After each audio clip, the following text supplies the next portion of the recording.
അതെ, നമ്മൾ വിചാരിച്ചു വെടിവെപ്പാണെന്ന്. വിശ്വ ദീപാവലിയ രണ്ടുമല്ല, ഡോക്ടർക്ക് സ്വീകരണം.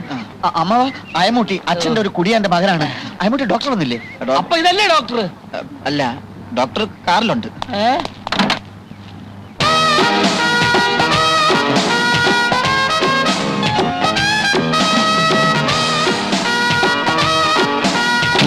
ഇതെന്താ ആശുപത്രിയോ പൂരപ്പറമ്പോ?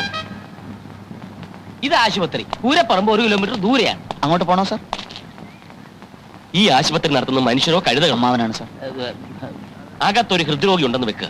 പെട്ടെന്നുള്ള ഈ ശബ്ദം കേട്ട് ഞെട്ടി ആ രോഗി മരിച്ചു പോയാൽ ആര് സമാധാനം പറയും? പേടിക്കാനില്ല സാർ, ഇവിടെ ആംബുലൻസ് ഉണ്ട്. ഇതെന്താ പിള്ളേര് കളിയാ? അയ്മുട്ടി, വണ്ടി കയറി